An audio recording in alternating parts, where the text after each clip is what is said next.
Oh, welcome. Uh-oh.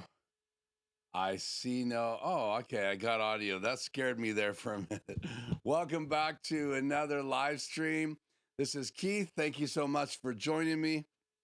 I am a little out of sorts tonight, so let me know if the audio is 5 by 5. I see some people in here. Let's see if chat is working right now. Um, Bring that over, put chat on the air here.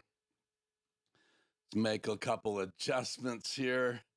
It's great to be with you guys. I was in a tent all last week, and I got to tell you, my body is sore. I volunteered to put the tent up, I volunteered to put the tent down, and ran sound for morning and evenings, and it was a crazy week. And so let's just go ahead and put this up here. I will hit record. Thank you, Tony. Chat on the air. So Tony says things are 5 by 5 and said to hit record. So I've done that. So Grish, good to have you in the house. He actually bought one because I have a use case that fits perfectly. So good evening, Grish. That's possibly because we're talking about the Rodecaster video tonight. I don't have one. I wasn't invited to the party at B&H. I wasn't given one ahead of time so I could do research on it. I've been watching videos off and on every chance I can get. And so I have a poll up tonight. Does the Rodecaster video intrigue you? Yes or no?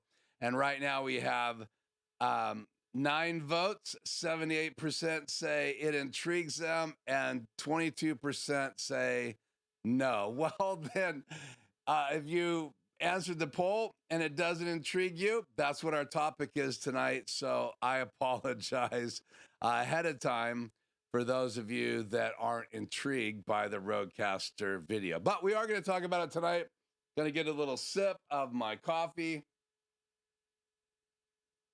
And we'll continue saying hi to the rest of you all in the chat.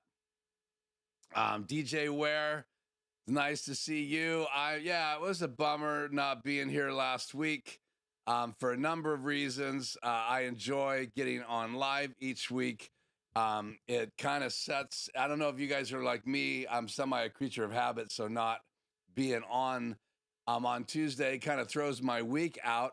My week is kind of revolves around the things that I do every single week. And when I take these events, we did 2 tents this year, which is great. I'd like to do more. I got paid on this last one, which was great, and got a chance to take all my sound system up there. I have a clip of the tent, so we'll talk about that later, but we are going to be chatting tonight about Rhodes' big announcement last week, right when I was too busy to do anything about it. I would have talked about it last Tuesday night, obviously, if I had been live, but I was in the tent. I did not have good enough video. In fact, we didn't even have a hotspot in the tent. We were using our phones for hotspots to download different things and communicate, take phone calls, but we weren't streaming. I was recording at the event on my ATEM Mini Pro, but I was not streaming. So I couldn't stream live, and things didn't go the greatest. Normally we set up on Sunday morning, open up, get the grounds all ready, but because the city of Othello expected us to be there with their staff on Monday, we had to postpone our setup till Monday morning, and that set us back a day in getting everything lined out. So rather than having a relaxing Tuesday afternoon, because that gives us 2.5 days to set up, I had a very stressful afternoon on Tuesday and morning, trying to get all of the electrical working, doing sound checks, making sure all of the stuff was right, cables going across pathways that the city municipal guys use every day in Lions Park in Othello, Washington. You guys can Google it, but that's where we were. So Monday, Tuesday, Wednesday, Thursday, Friday, Saturday, Sunday, and then Monday we tore down the tent. So 7 days really we were in the park, and I got to come home yesterday afternoon, got to chill a little bit last evening. So it's great to be back. And again, a big shout out to DJ Ware, who's in the house tonight. Dennis A is here. It's good to see you, Dennis. That's kind of cool to have you here. Neat to see you innovating, new products coming out. I haven't used my ATEM for a while, as our primary system is still the TriCaster for our home broadcast. Well, first of all, it's good to see you, Dennis, in the chat. And I think I'll talk a little bit more about this. I have kind of a thought process happening now on Blackmagic Design and the competitive world with switching. And so we are going to talk about that a little bit as we look at the Rodecaster video, what it can do, what it can't do, my concerns. Will I buy one? I will talk about some of the hiccups, possibly some delays in how it was released and when it was released, and just give you guys my thoughts on that. So if you're watching this video either live or recorded, I hope you'll appreciate my perspective. You probably have your perspective as well. That's why I popped the poll up here asking if you are intrigued by the new Rodecaster video. And so let me again know if you haven't answered that survey question. Please answer that yes or no. Also, Juris Designs is in the house. Hi, back to you. Sorry, I'm still a little rummy from the week, and my body's slowly recovering. It's been crazy. So good to have you, David, in the house.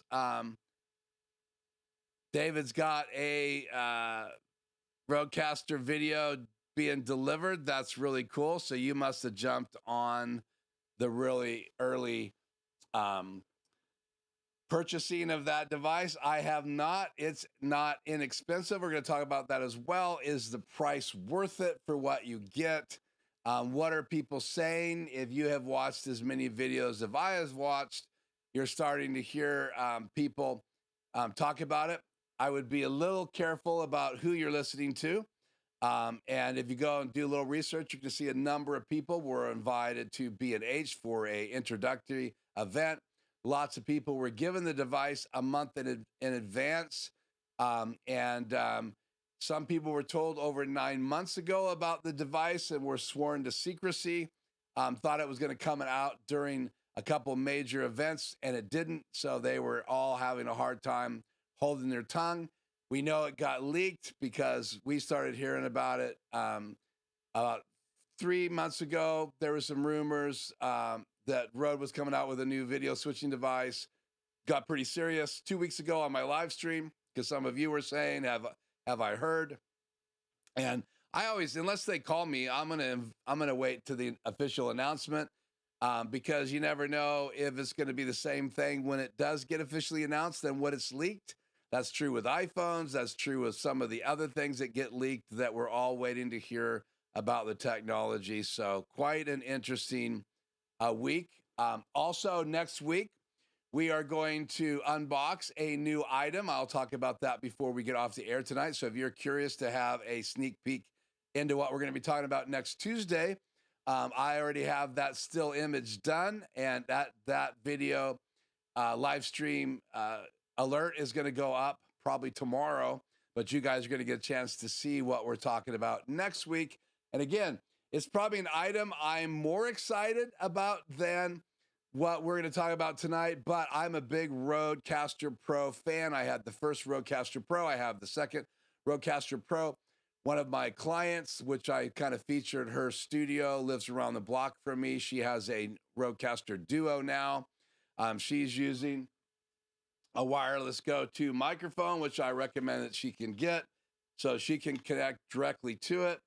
So there's a lot of cool features that Rode has come up with in the last couple of years. They have the Streamer X, which is basically a 4K single input device pass-through. It doesn't stream or encode, but it does have the ability to have a quality microphone. with a dual connector, 1/4 inch and XLR.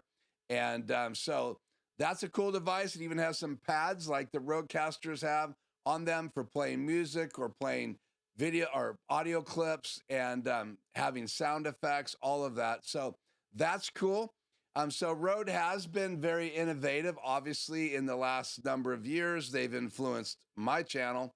They've influenced me, but evidently they didn't want me to have one ahead of time. So that's perfectly fine. I just have a small channel here, and we'll just stay humble here in Richland, Washington. Again, I think it will be like the Rodecaster Audio. It will improve over time with firmware. Yeah. So again, we have lots to talk about tonight.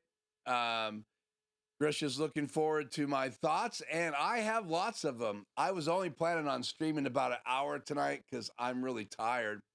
But the more I think about this device, the more I would like to talk more about it. So if you guys get bored at any time, put an emoji or something down there and I will move on. So again, I want to do a couple things here. I wasn't quite ready to go live, so I apologize. Let me drop a couple still images in here. In the meantime, in the chat, give me let's see, what should we do? I don't know if you guys are doing emojis. I know you can do emojis. It'd be nice to see some emojis in the chat. So if you can do an emoji thumbs up and you have a Rode device, Rode microphone, Rodecaster, Duo, Streamer X, if you have anything Rode at all, give me a thumbs up emoji in the chat tonight while I grab a couple still images here and drop them into tonight's live stream. And again, I apologize for a couple things not being ready tonight. I am working very hard at getting my act together here. But I normally spend most of the day, why will that not drop in? PNG file. There we go. We'll put this pretty picture in there. This pretty picture in there. And then we will go up here to October 8th. And we will, let's see, I already have that picture dropped in there. Let's drop this one in as a teaser for tonight. Cool. And let me pop out chat here and move it over into my prompter. So I am looking at you guys when I'm reading your chat. Thank you. Anybody else have a Rode device, Rode microphone, Rodecaster, the Streamer X, anything Rode somewhere floating around in your life, please put a thumbs up in the chat, and we'll talk about it. My light is a little different tonight.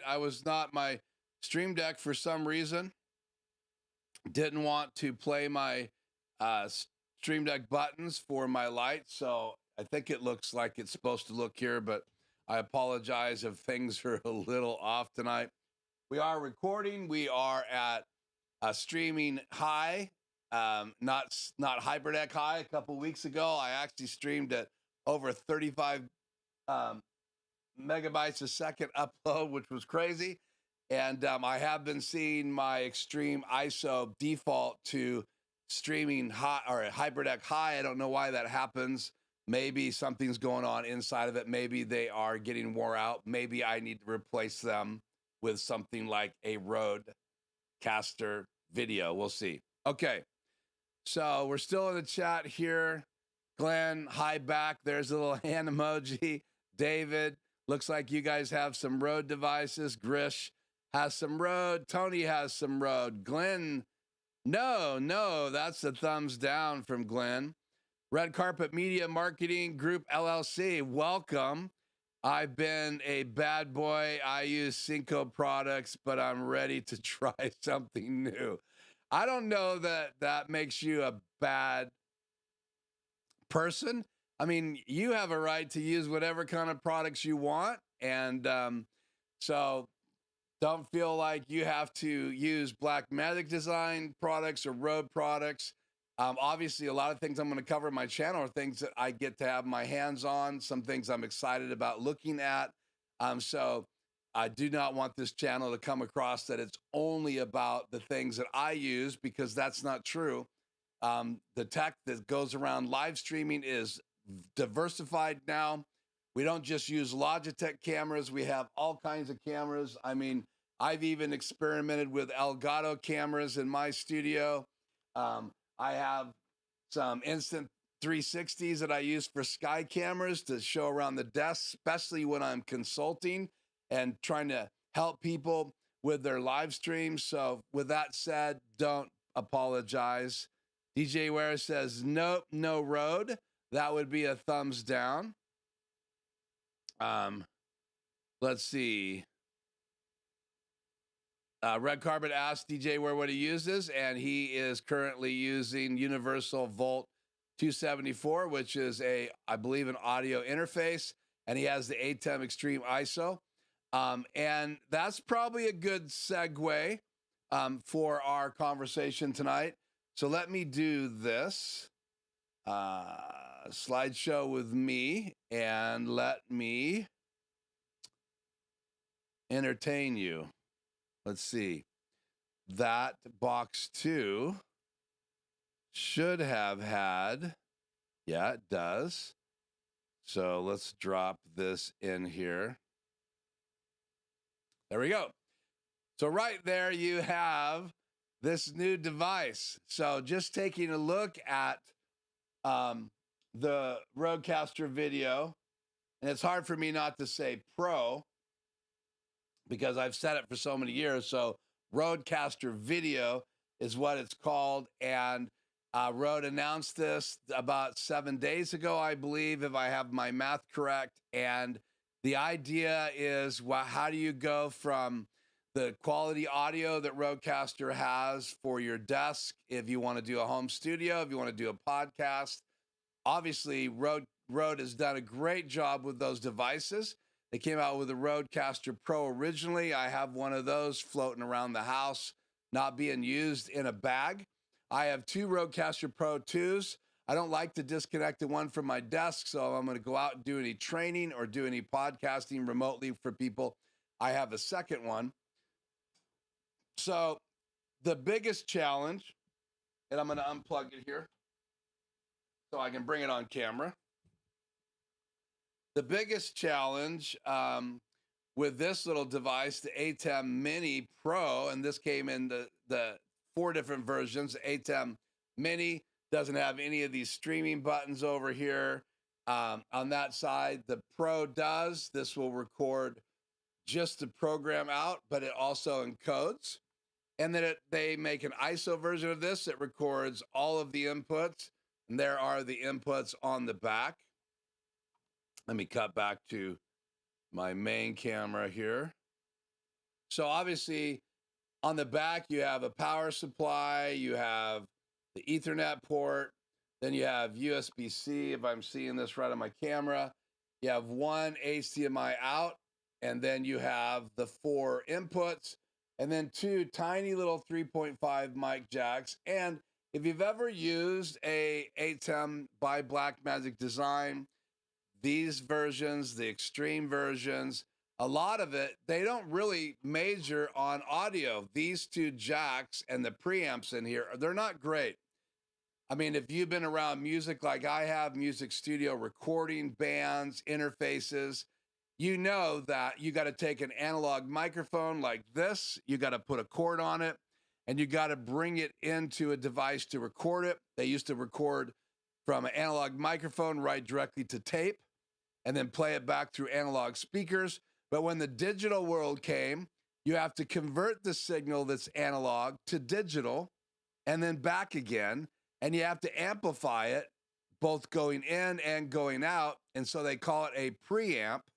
And that preamp that's inside these devices converts the analog signal to digital. And if you know anything about the SM7B, the original version, it's a really hungry for gain microphone.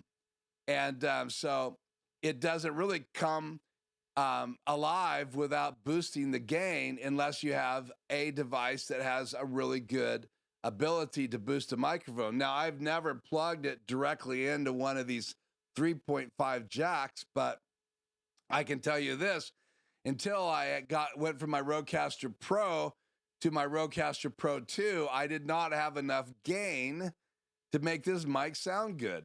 I had to use a cloud lifter, and all it is a device you plug between the microphone and the board to boost the gain, and you use phantom power to send the signal to the little gain booster called a cloud lifter, and there's other manufacturers that make these, and it boosts the gain, so it raises the level of the signal before it hits my Rodecaster Pro, and then it made this mic sound good.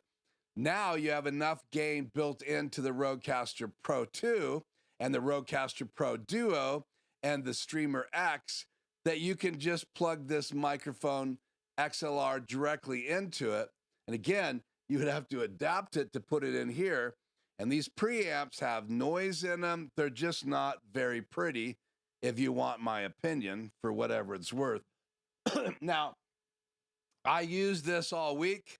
I came from my Personas board out of 2 auxes into this 3.5, so 2/4 inch outs into a 3.5 into this, and it does not have a headphone output, so I can just look at the gain levels and hope it's going to sound good. But with a Rodecaster Pro, now I have good audio in my studio feeding my extreme ISO, but still I'm using those preamps. In fact, you're hearing those preamps right now in my extreme ISO. So every time I go live, every week, except for the 2 times I used OBS and I used my Cam Link, my Rodecaster Pro audio was going directly into my laptop and then out to YouTube through OBS. That was the best audio that you've ever heard on my channel, because in reality, even though my Rodecaster Pro 2 sounds amazing, once I come out of it into the ATEM Extreme ISO through those little preamps, it doesn't sound that great. One other time, I took the audio directly from the Rodecaster Pro and I embedded it in a device. You plug your camera into it, HDMI, and you plug your Rodecaster Pro in right and left, and that embeds the audio, but sometimes the lips get off when you do that as well. In fact, right now, to keep the audio in sync, I have, let's see right now, and I'll bring this on the air. We'll pull this over. Right now, set right here, I have 4 frames of delay.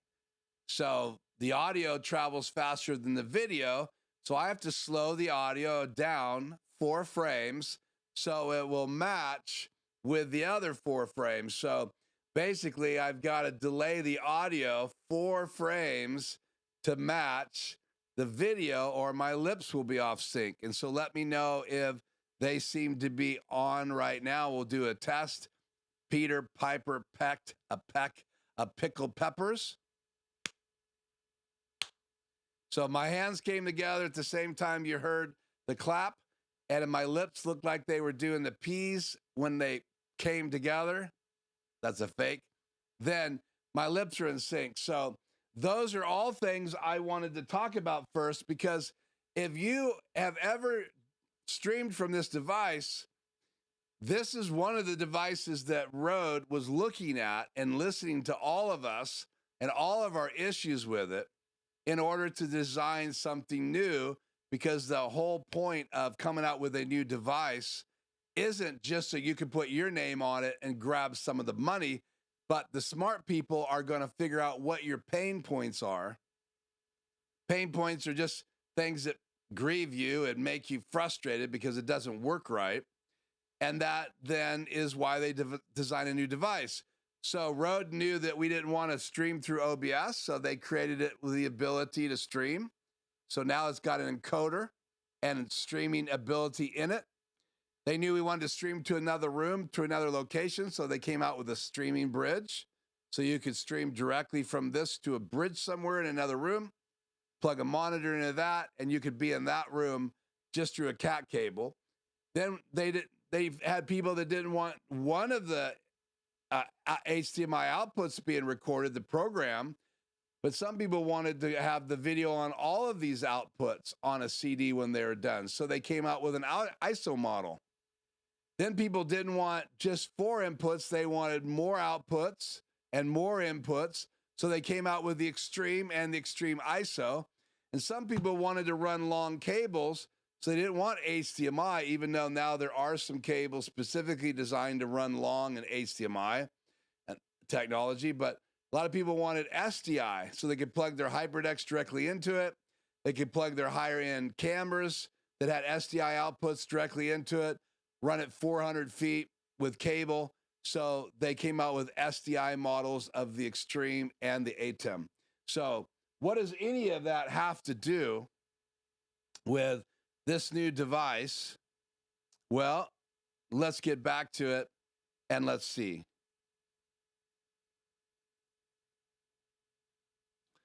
This is, let's zoom this. Should be able to zoom this in using flying key on, probably not. So wish it was closer up. Let's go to a full screen view of Media Player One. So you have 2 banks of buttons. The top bank are for creating scenes, and the bottom bank is input, so you can count them. You have more than just 4 inputs, and then you have a fade to black in the bottom row. And the top row, you have the ability to do 8 different scenes. Then you've got 4 buttons next to that. That's to be able to change what the buttons do. And then you have a little LCD screen, and you have an encoder above that to let you control the LCD screen. It's got a push button built into it, just like the encoder buttons on the Rodecaster Pro 2. So you can turn the dial. You can also push the dial button to activate things.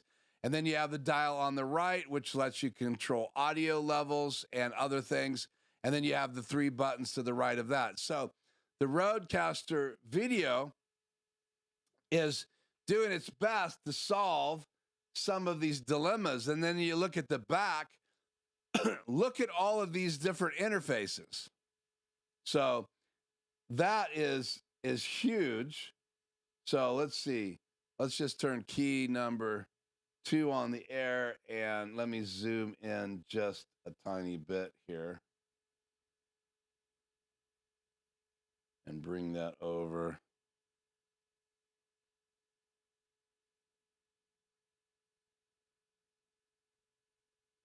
And I'll put me on the screen here.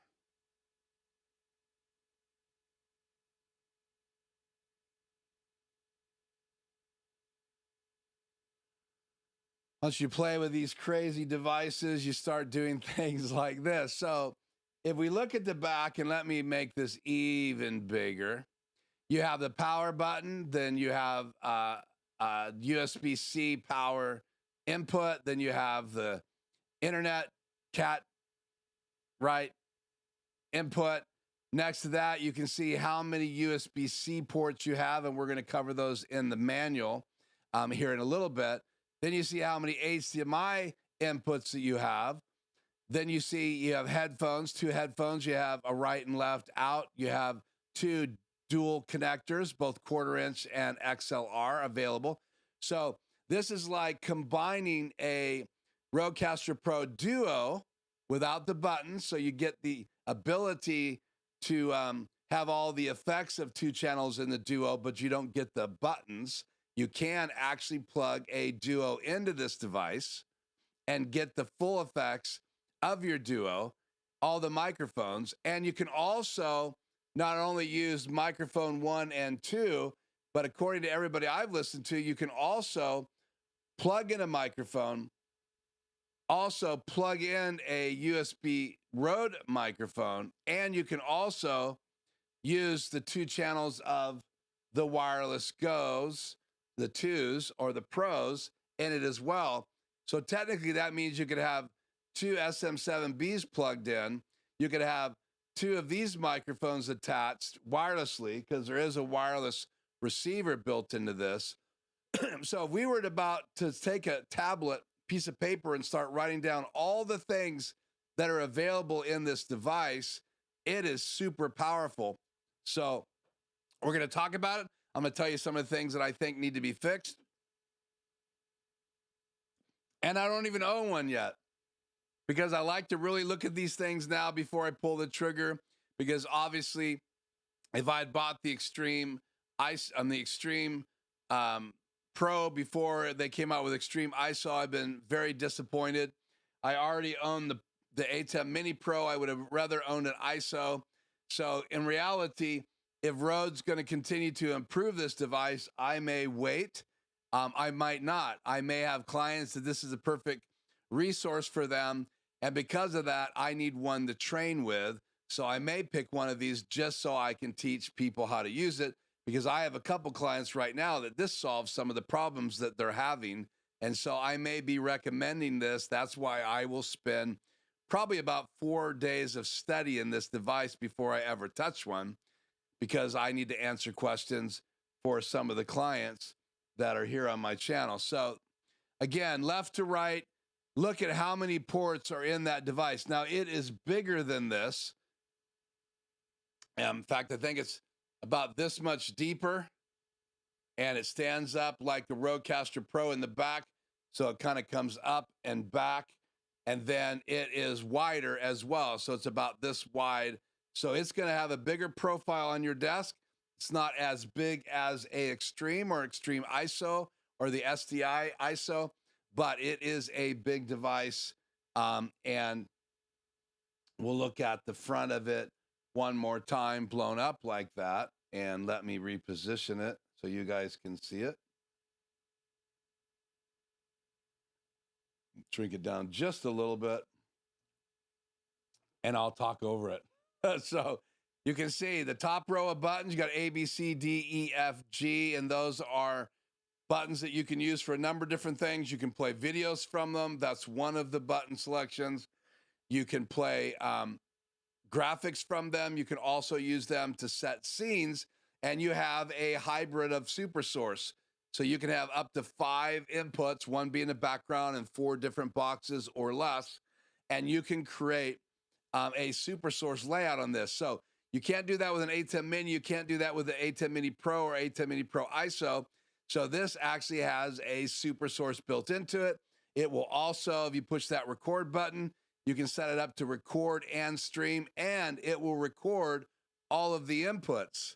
Now, it doesn't make an XML file like the ATEM Extreme ISO and the Extreme SDI ISO do, and the ATEM Mini ISO. They make an XML file. So whatever you did as far as transitions and edits while you were making your program or going live or making your recording, you can bring that XML file and those other recorded ISO tracks, the audio and the video, into DaVinci Resolve, and you can change your edit points. This does not do that. You would have to take all of the inputs, bring them into your editing software, and then make whatever program you want. You could take the program file it records and then just clip out areas that you made a mistake and replace it with the videos you want, including your background. So that may speed up things, but it does not make an XML file. That's one of the things that I wish it did, because why go backwards? If you're going to compete with a ATEM by Blackmagic Design and ISO, why not create the same kind of folder and the same kind of file and add more features to what yours does than what theirs does, and then continue to do your best to keep the price down. Okay, so what I want to do now is open up the website, and I want to cover a couple of things. Then we're going to have some conversation here. But let's start with the manual here. So there is the manual. Let's switch to, let's see, reverse this layout so I'm looking the right direction when I look at my laptop. So I love this page. Let me make sure this link is in my description, the road user guide. Let's switch back to here while I do that. Manage videos. Live. Wow, look, I'm live on my channel. So let's do this.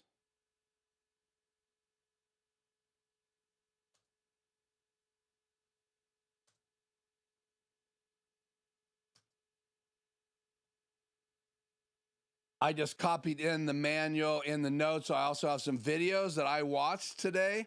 Not all of them, but some of the videos I thought it did a really good job. People that already had their hands on the device because they recorded by Rode, maybe even B&H, or maybe B&H and Rode. And those are great videos. I will copy that B&H video that I think Tom Buck did one. A couple other people did it, thanking Ephraim Moses did one, thanking B&H for inviting them for the release party of the Rodecaster video. But back to this other view here.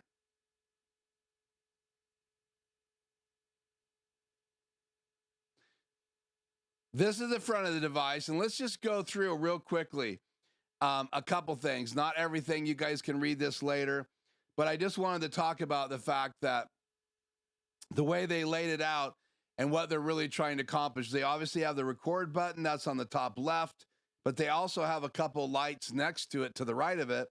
And 2 represents the storage indicator, because you can plug a SD card into it, or you can plug an SD drive as well. So again, if you look at the back of this device, and we'll look at it here shortly on the manual, it has an SD card slot. So you can use one of the USB-C ports on the back. Remember, there's lots of them there, so they gave you more than enough. And we'll talk about different things they do and what they don't do. Some are specific for certain things, some are specific for other things, but there's lots of USB-C ports on the back of this, including the one that gets power from that no one really talks about. So in reality, they're trying to do certain things on the front of this panel that a lot of the competition didn't do. So you could use it remotely without a laptop, and that's what I really want to point out. So you get this number 2 right here. You can see my mouse, should see my mouse pointing. Can you see my mouse pointing on the screen? I guess you can't. Should be able to. And below that, so that's the SD drive indicator, number 2. And then at the bottom, number 3 is the network indicator. So you know you have the network going. Now, I haven't had one. I haven't been able to test this, but you would think that that's going to let you know that you have a network connection once you plug in your Ethernet cable, and that your SD drive is going to show you that you have an indicator as well. And in my studio, I get a reference saying that I have an SD drive and it's ready to record when I plug it in the back of the ATEM Mini on the control software. But there's nothing on the devices to let me know that it's reading from my SSD. So one of the things I wanted to point out is what would you do if you took your ATEM Mini Pro or ISO to a remote event and you didn't have your laptop and you made sure your still images were already loaded and all that stuff? And I would never recommend using one of these without a laptop, without the control software open. There's no indicator on here that it's hooked up to a SSD drive and if it's reading it. So that's really curious. For me, is that they added that light. I think that's really cool. Then there's some other little things over here below the encoder for audio, and let's look at those. 14 says audio output indicators. So you even have audio output indicators. Again, these lights are designed like way back in the day of Apollo 13. They had little lights, green for go, green, red for off. And you know, we've all dealt with light switches or electrical cords that when you have power, one end of the electric cord lights up. And I needed that at our event because we were running all kinds of power and you were running a 100-foot cord. You would plug it in, you get to the other end. It's nice to know that it's green and ready to go. So these indicators to me are really important. The other thing I wanted to point out is number 15 here, the little eyeball on the right-hand side of the device. That lets you see a little preview of what's going on in each one of these inputs. So you do have a little bit of ability to have a preview. Now, it doesn't work the same way as preview and program does on an ATEM, but it lets you know what's plugged into that channel. And so as you guys watch some of the videos I've linked here, I don't have one here to demo for you, but as you watch some of the videos that I've linked here to the channel in the description, and please watch those, it'll really help you decide if this is an intriguing device or not an intriguing device. And right now, if we look at our poll up in the chat, we have, just trying to get a mouse over here, we have 13 votes, 69% are intrigued, and 31% are not intrigued. So our unintrigued number for this device right there is dropping based on the people that are here today. So let's see if I can get some of those 31% more intrigued, or maybe tonight's conversation will make you less intrigued. I hope that's not true. But I'm learning it to be either more or less intrigued as I dive in this device. So the ability to have an idea of what is assigned to different things, having that eyeball button is really cool. The auto button has two purposes. You can auto transition, but if you hold it down, it actually lets you enable in the software a feature for audio follows video. So I can assign this mic to the frame I'm in, and if I had a guest in that frame, I could assign another microphone to that frame. And so if we were doing a podcast, this thing would automatically switch between the person talking on the left, person talking on the right. You can set 3 levels of priority. So it would cut less to my, if I was just doing the interview, it would cut less when I'm talking and stay more on my guest. I could also have a wide shot assigned to both microphones. So when we both start talking back and forth, I can set a high priority to that and we go to the wide shot. So some of the buttons on the front, and a lot of them do multiple things. So that's important too, because think about an ATEM, right? These 4 buttons don't do anything else but what they do. You can make it preview and program. So I could push a button, it'd be green, and the one that's live would be preview. The other one would be red, and it's live. I can change that setting. So the buttons can change the way they function, but you can't make this button do something else. And that's what this Rodecaster video does. It has 3 buttons, actually 4 buttons, and we're going to read those right now. So button 7 is the media button, so it changes it to media, so you can do different slides and things like that. Actually, I think, let's look at 8. So that would be for playing video clips, sorry. Overlay button is 8. You can see where that button is at. That's the second button down on the right. So you have A, B, C, D, E, F, G, and next to G on the right-hand side, you have button 7, which is the media button. Then below that, you have button 8, which is the overlay button. Then you have the multi-source button that lets you set up your multi-view, multiple sources. And then the last button, number 10, is the keying button. So you can actually do some keying on this as well. And then below button 15, which is the eyeball button, the official terminology used for that is the inspect button. So you can inspect what's on each one of the buttons. And then button 16, which covers 2 of them, is the auto and cut buttons. So you can auto transition or you can cut on this device as well. And you can set it up as a preview program or cut. If you set it for just cut, you get 1 box in your multi-view, just the live box, the program box. But if you change it to cut preview, then you get 2 boxes. You get a preview box in your multi-view and a program box. And I thought that was very intuitive, because if you just change the settings from preview program, you get 2 boxes. If you change it to just cut bus, there's no need for a preview box, where that's not true with the Rodecaster, the ATEM Mini or the Extremes, because they always have, doesn't matter if you have it set for cut, bus, or preview program, it always has 2 windows, a preview and a program window, and the preview video really window really isn't very usable when you're using it as a cut bus device. So that's really important.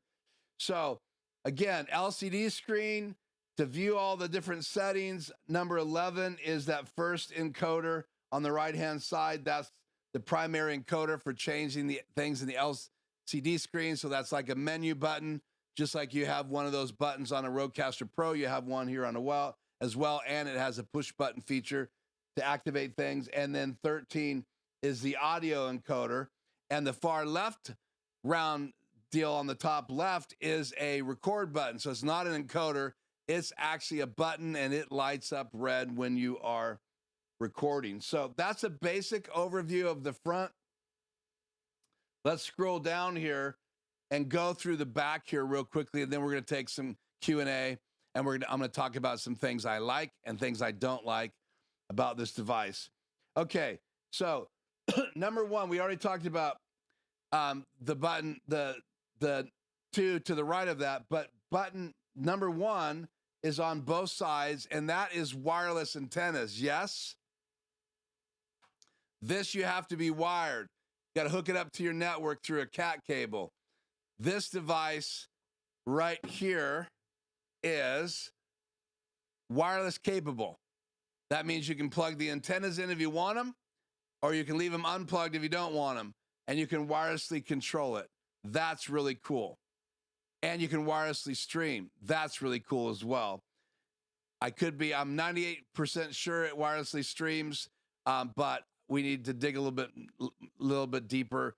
I'm pretty confident that it doesn't just have wireless control from the computer, but it also has the ability to stream wirelessly if you have a fast enough wireless as well. So then you get the power. We're not going to talk about that anymore. The cat, you know that. Number 4, above the cat is the micro SD card slot. So just like a Rodecaster Pro Duo, just like the Rodecaster Pro 2 and the Rodecaster Pro original version, you have the ability to record to an SSD card. Now, it's going to have to be a pretty big one if you're going to record ISO tracks to it. So keep that in mind. But that's really cool. And you can plug a USB drive into it as well. So let's go through these drives. So you have USB-Cs 1 through 5, and you have HDMIs 1 through 4, and then you have HDMI outputs A and B. And again, unless you buy the SDI model, and one of the things that Blackmagic Design did was they updated what you can put out of your HDMI out. You have 3 options out of this device now: program, multi-view, as well as, I think, the clean out of this. If you get an Extreme, you can do all the outputs out of your one output in the HDMI 1 or HDMI 2. So you have 2 outputs on an Extreme. You only have 1 HDMI output on a ATEM Mini. So this new Rodecaster Video has 2 HDMI outputs. So again, you could have a multi-view monitor, and you could have just a program monitor as a confidence monitor. Like I'm looking at a program monitor right now above my my prompter. So I can tell that I'm showing you guys 2 boxes, and that to my my right is a box with the software in it for the Rodecaster Video. So 5 USB-C ports, 4 HDMI ports, HDMI A and B, and that's number 8. And you can see number 8 right here. Here's A and B. So 1, 2, 3, 4 HDMI ports, 2 outputs, a headphone in and out. 9 is headphone. 10 is your right and left audio out. And then the 2 combo jacks. But over here in the 5 HDMIs, you can see that 4 and 5 have a special function. Even though it's not listed here, that's where you're going to plug in your audio microphones and your computer or a Duo or a Rodecaster Pro, and we'll talk more about that. So 11 is these combo jacks, and that gives you kind of an overview. They go into more depth about the USB-Cs. Also, you can plug in a webcam. Currently, it's only compatible with webcams that do a clean HDMI out. A lot of webcams, like the Insta360s, many of them, they use a codec like H.264 or MP4. So it's compressed video. So keep that in mind. It's also a 1080p only device. It records only at 1080p. So it's not 4K like the Streamer X. So when you do plug in an HDMI cable, you need to make sure you have your camera set to 1080p. It does not downscale convert 4K, so don't plug any 4K signals into it. You can actually use a cam link, so you can buy a USB adapter from USB-A. Where's my cam link at here? So if you buy an adapter for this cam link, you can plug it in and adapt USB-A to USB-C, and you can have 5 camera inputs using this. So because it takes a webcam that is non-compressed, clean HDMI, full clean, you can set your camera to 1080p, up to 60 frames per second. You can adapt this cam link, plug your HDMI from your camera on this side, plug in adapter from USB-A to USB-C, plug this in the back of the Rodecaster Video, and now you can have 5 inputs. So those of you that want 5 camera inputs, regular DSLRs or mirrorless or whatever, you'll be able to do that on the Rodecaster Pro Video because it has the ability to not just have the 4 HDMI inputs, you can add another USB-C webcam. So one of the things I wanted to say right here is I'm very disappointed that it doesn't ingest all the different webcams out there, that it can encode or receive a signal from a compressed camera or a signal from an uncompressed camera, or that they didn't have one that was for compressed and the other one was for clean, because that is very frustrating. In fact, you're going to find very few videos out there right now dealing with the webcam input, where the YOLO box, I believe, and some of the other devices that have come, Magewell devices that come out recently, YOLO box, they have done a great job of being able to plug in a webcam, and it works. Now, I've heard it works with the Osmo cameras. I have been approached by Osmo wanting me to do some videos here on my channel of their devices, but I have not pulled the trigger because I'm using Insta360. I love the Link cameras. I love how it works. I love the interface. I'm used to those. And we'll talk more about that at the end of tonight's live stream, because I may have some information about some changes in the Insta360 world. But I'm very disappointed that that does not work with the Insta360 camera, because I have 2 of them. And one of the things that I have to do every single night in order to show my cameras, do not know why my logo, me and my logo button is not working tonight. Let me go in here. Oh, how did that happen? Seriously.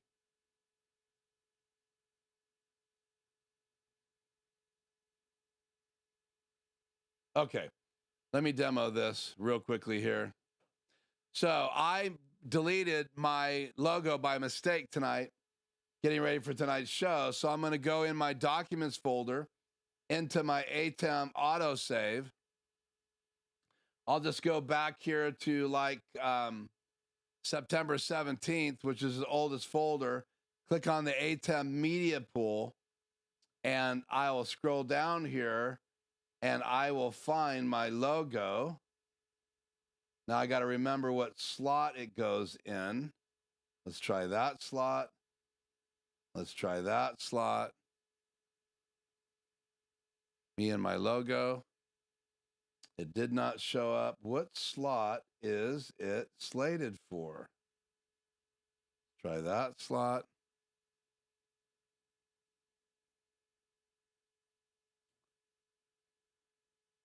Whatever. There it is. I replaced it. So anyway, back to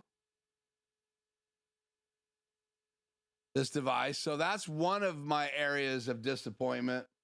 But this is the getting started guide. I popped that in there. So now that's the overview. Now, if you say getting started, they take you through downloading the software. So there is software that works with this. I use it with my Rodecaster Pro all the time. So let's go back to me and a logo, even though it's not loading my logo. And let me go up here.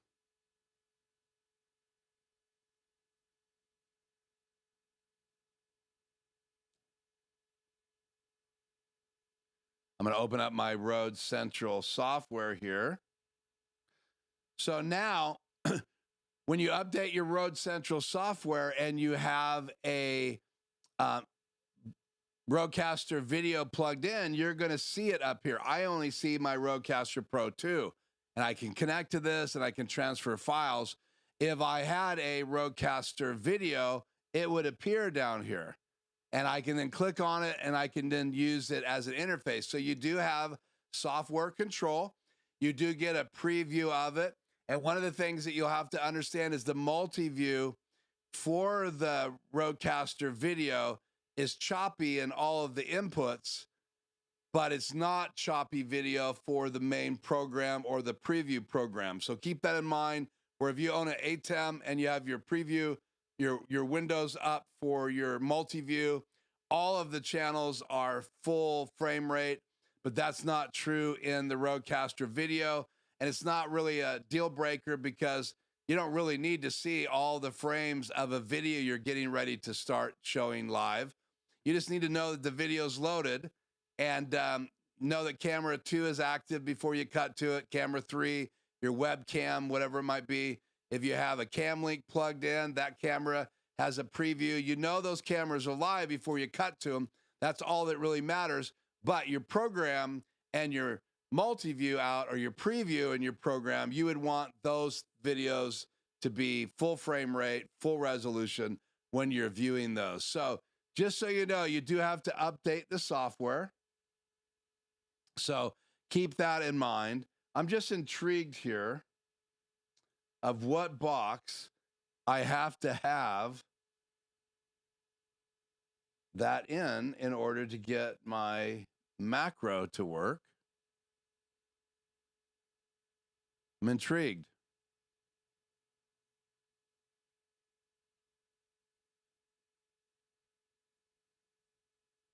Are you being persnickety?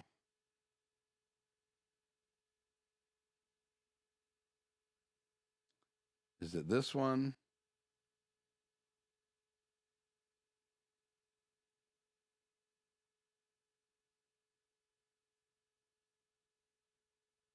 Crazy. Just trying to get my...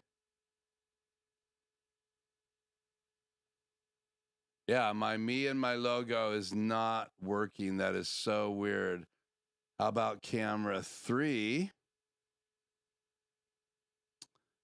Is it working over there? Nope.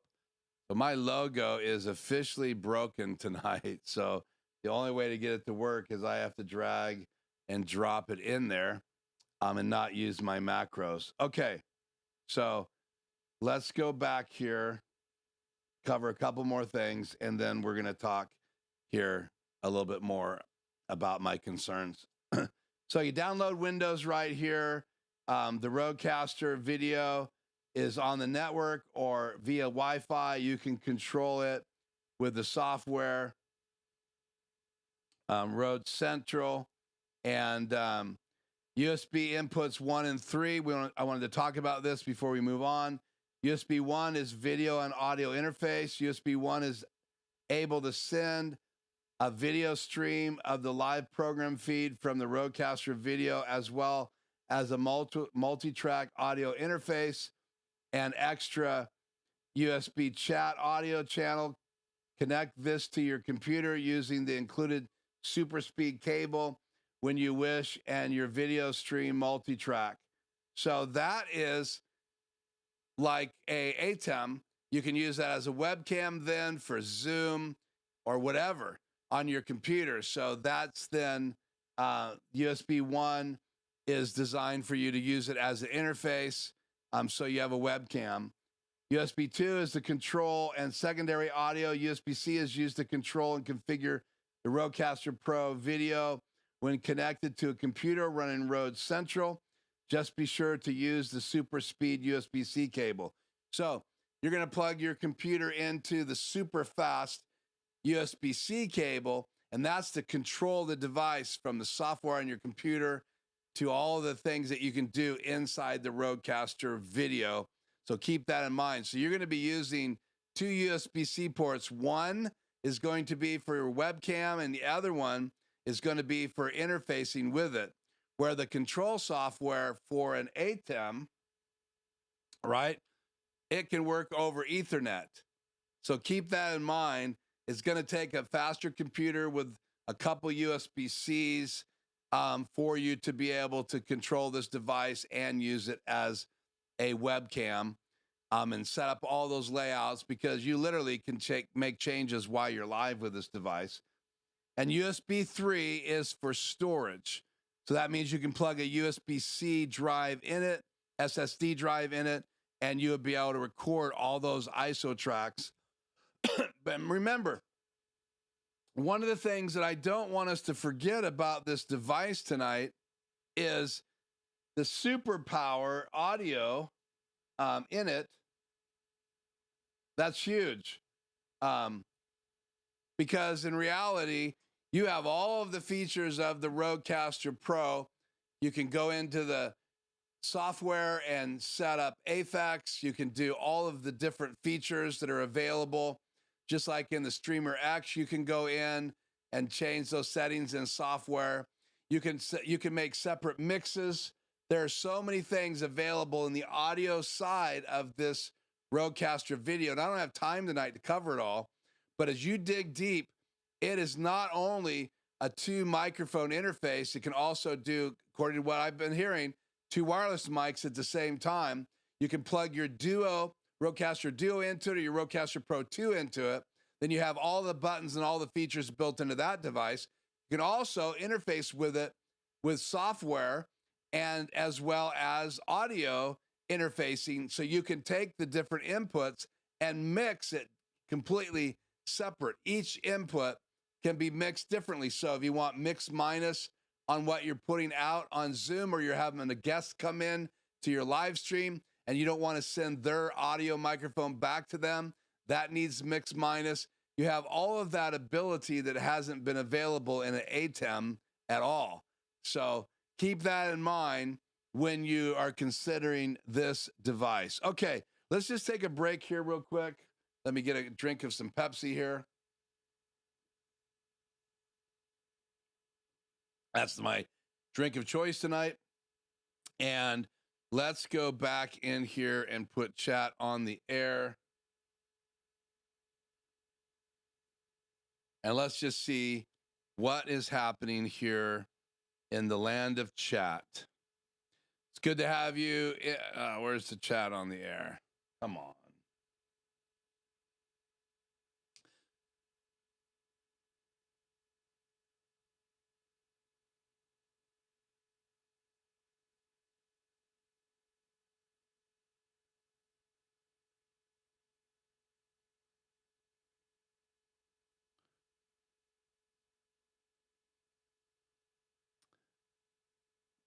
Did everything break tonight?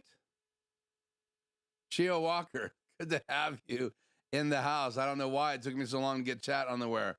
Question, did you notice any increase in the ATEM's video delay when the latest update in firmware? Delay. I didn't notice that. I know there's some bugs because my ATEM seemed to switch to different levels of streaming. Like instead of HyperDeck High, it's streaming high, it's jumped up to HyperDeck High.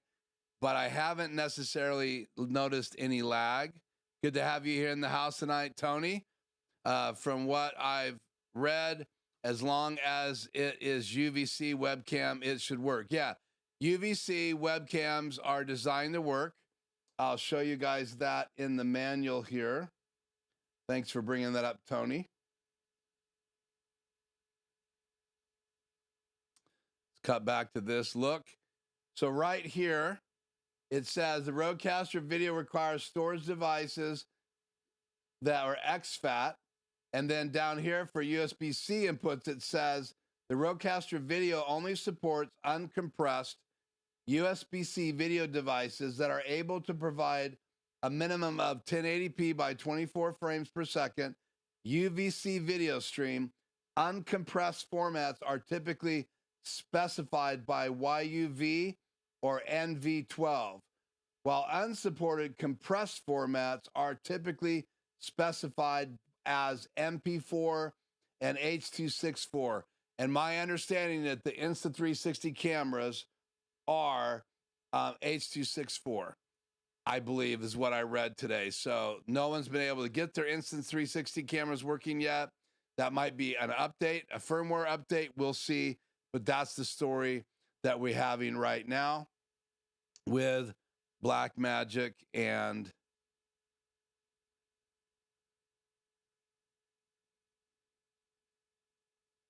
that's my story, and I'm sticking to it. Okay. Why does that keep taking my logo out? Okay, let's look at the chat again here.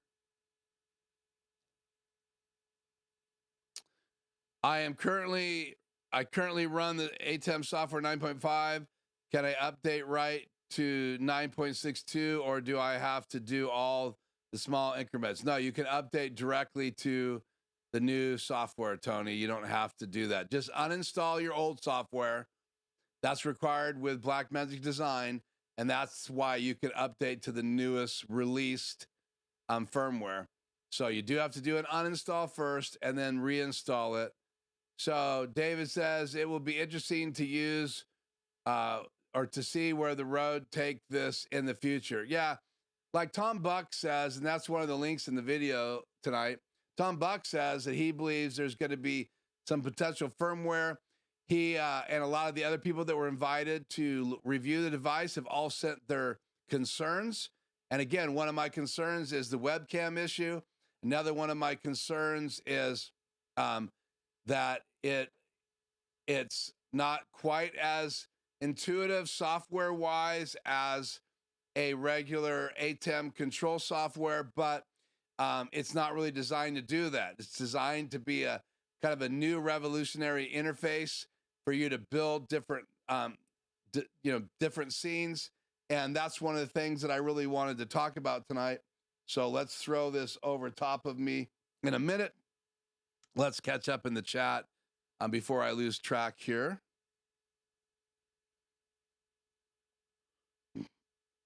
Mine went from 4 frames on the audio delay and up to 8. Yeah, and I think you guys, I think my lips are in sync, so I'm still at 4.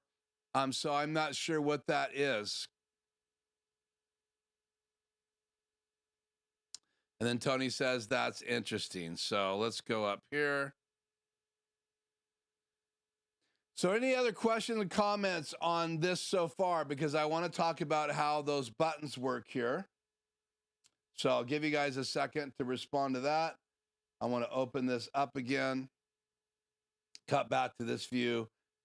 So we're going to scroll down here to getting started. It takes you through all the different inputs. So the HDMI inputs, there's 1 through 4. They're 1920 by 1080p. The HDMI outputs, A and B. The two HDMI outputs are for connecting displays for monitoring and outputting your production. You can navigate to the settings, video, HDMI A or HDMI B to select which video feed you want to send each output. Program, preview, or multi-view are your three choices. So both the HDMI outs can do program, preview, or multi-view. And I think that's true with the ATEM now with the firmware update 9.5. And obviously, Tony's now talking about 9.6.2.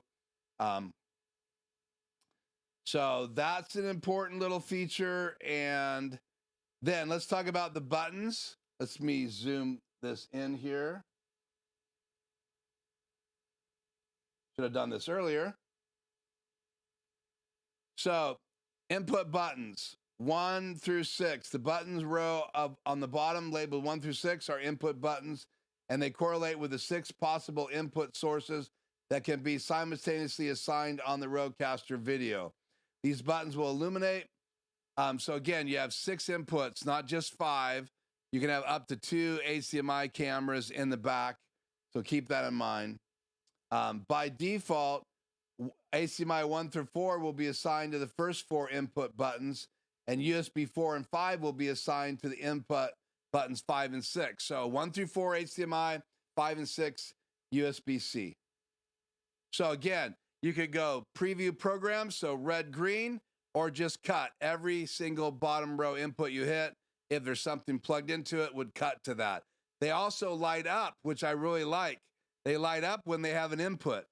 That's another bonus, because if you're doing a remote stream, how do you know that it has a live input unless it lights up? So not only do you have the little eyeball wheel to see what's assigned to that channel, you push the button, push the eyeball button, and then you can see on the LCD screen what's assigned to it. You also have a color indicator that it has a input, and what is live goes red. So you press the inspect button, select the input button you want to adjust, tap the input select box, and by the way, the LCD screen is touch screen, which is great. Tap the input selection box on the screen. This will display the currently assigned input. Rotate the encoder, and you can change inputs, and then tap your choice. Once you've made your assignment, press the inspect button again, and it's assigned, and that's how you can assign different inputs to those buttons. Okay, the scene buttons. This is where I wanted to get. The scene buttons, each of the 7 scene buttons. Let's go back up here. Where's the picture of the scene buttons? Right here. So these are the scene buttons right over here. You have A, B, C, D, E, F, G. And we'll go back up here and talk about the scene buttons. Each of the 7 scene buttons can be completely customized with different configurations of input sources, images, videos, graphic overlays, and keying layouts. And currently right now, it only does green screen keying. It does not do Luma. So keep that in mind. Hopefully they'll do an update in the future, but it does do green screen keying. So again, you can assign videos to the buttons, and you can switch what the buttons do with the buttons to the right of those. We're going to look at that in a second. So that top row of buttons do more than just one thing, which is really great. So again, you can assign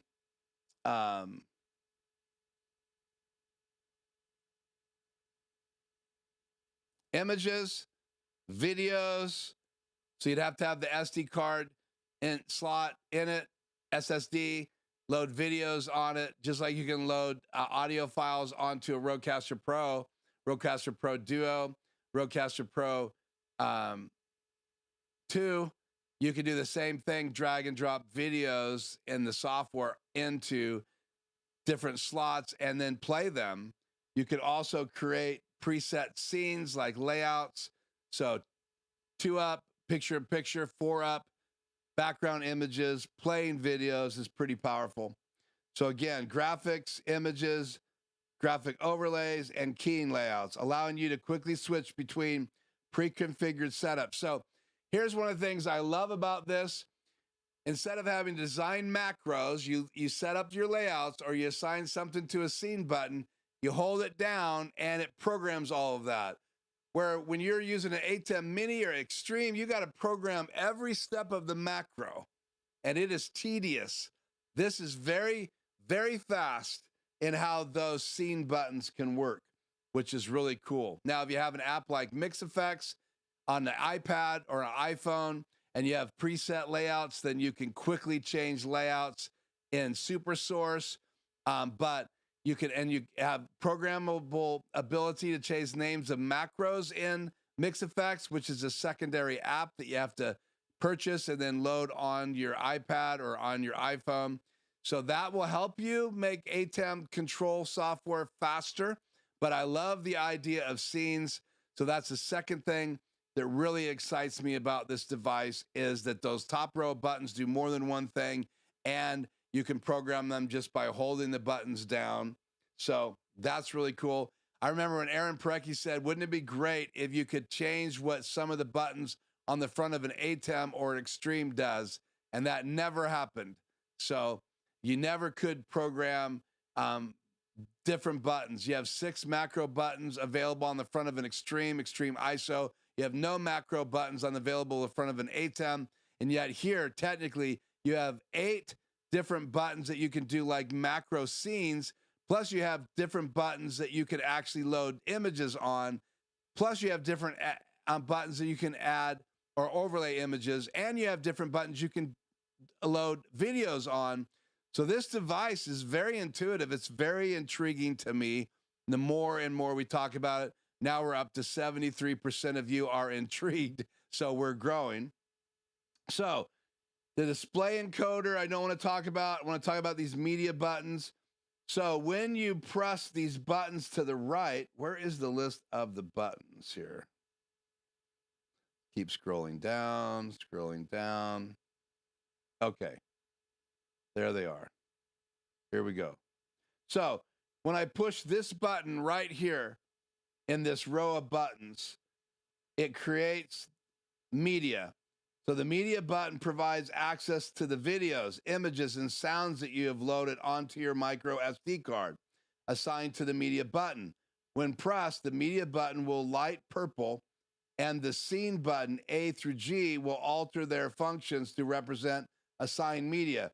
So when I push this first button, this gives me the ability to do media. When I push the second button right here, it's the overlay button. The overlay button provides access to images you have loaded onto your micro SD card and assigned to an overlay button. When pressed, the overlay button will light blue, and the scene buttons A through G will alter their function to represent assigned graphics or overlays. So you could have a subscribe overlay, your name overlay, you could have a bug up there. Again, that's what that button 2 does. So button 1 lets you play back media, videos, or sound effects, because you could load audio on those buttons as well, which kind of gives you some of the features of a Rodecaster Pro 2, or Duo, or a Streamer X, because you have those buttons on them. So that then gives you the ability to play both video back and some audio files. Could be an interview that you did. Pretty powerful. So I'm not going to read any more about that because we're running out of time. Multi-source button, which is like multi layouts like SuperSource. That's button 3. This button allows you to quickly create multi-source arrangements of your inputs and media. So I could have me in this box. I could have my laptop if it was plugged in one of the HDMI inputs right there. I could have that be a video I loaded as an input. That could be a still image I loaded. I could make it a slideshow. Lots of different things that I could do by loading in different media and putting it in that box. And then I could have slide 1 and A, slide B, 2 and B, 3. And then all I want to do is change a button on the top row, and I'm playing different media buttons. So it could be slides, images for button number 1 or button number 2, or it could be video or audio playback in button number 2. Now, it wouldn't make much sense to have a box designed for audio, but for video, it really does. So again, button 3 lets you do multiple layouts and play those layouts back with them programmed into A through G. So again, macro type ability plus the ability to do different layouts. So that's button 3. That's different layouts for multi-source, which is like super source in an ATEM extreme or a extreme ISO. So let's go to the bottom button. That's the keying button. The keying button automatically applies a chroma key, green screen or blue screen, to the preview feed. So again, I don't know how they're going to add Luma. They're going to probably give the ability to switch that between Luma and green screen, but you do not have a Luma key at this point. You only have the ability in the media player to overlay graphics. And again, it's not exactly like a Luma key because you can do other things with a Luma key, like I can fly things around the screen on an ATEM, but you already have the ability to put still images and names and overlays by using button number 2. So button number 4 on that side is for keying, and you can read more about that.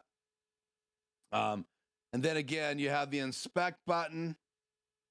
You have the cut and auto transition buttons right there. So you do have a fade to black as well on the bottom row if you want to fade to back, which cuts your audio and your video. And then the record button and storage network indicators. That's the top left button. You see the indicators. The record button is used to start and stop recordings. Both the record button and the storage indicator LED next to it will be lit green when ready to record and red while recording. So green, red, those are really important little indicators on the front of the screen. Similarly, the network indicator LED will be lit green when it's ready to stream and red while streaming. So you know you have a signal because it's green on that little LED indicator, and then when you're streaming, it goes green to let you know you're streaming. So again, you're recording and you're streaming when you have your keys and all that set up. Okay, one more thing here. Oh, I see a super chat, couple super chats. So let's cut back. And thank you, Tony, for that super chat. Sorry, it's not displaying very well on my screen. Let me cut back to this view and put it back up there. Oh, it was actually better before. Now I can't read anything. So I don't know what's going on with my key tonight. Let me adjust it real quick while I still have time. So that is key number 4.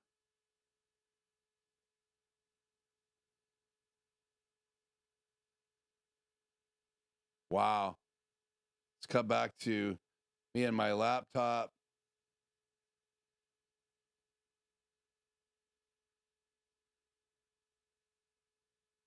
Because it showed up a bit this way.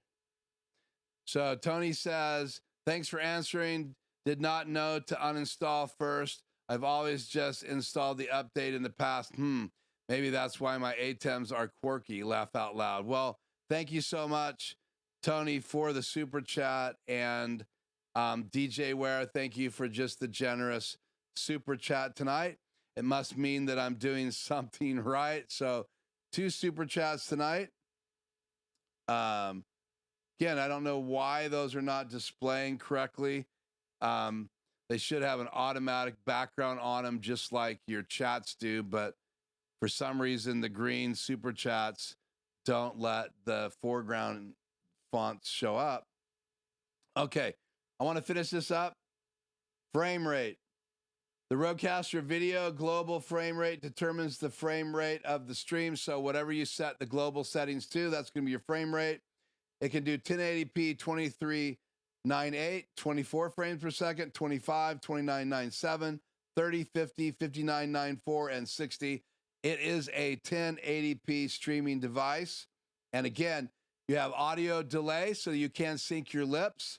This is a section about the audio delay. It tells you how to set it up. And that's just 2 of the panels up here. So let's close this panel, go down one more. Video switching and auto switching. What is video switching? So it talks about that. We're not going to cover this tonight. But again, you can build scenes. I do want to touch on this.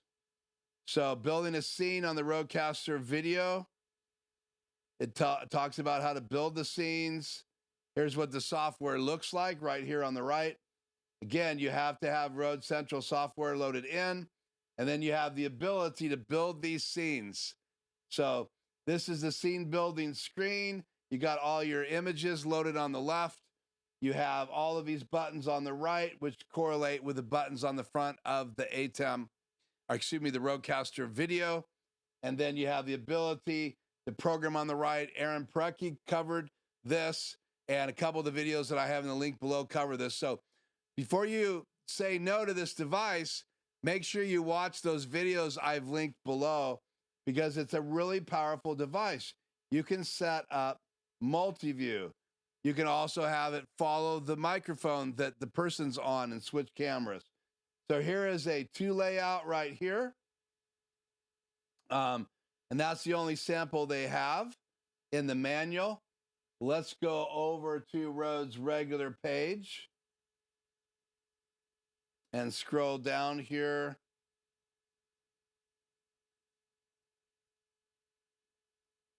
I love how they use a cooking show like they do on the software control for Blackmagic Design.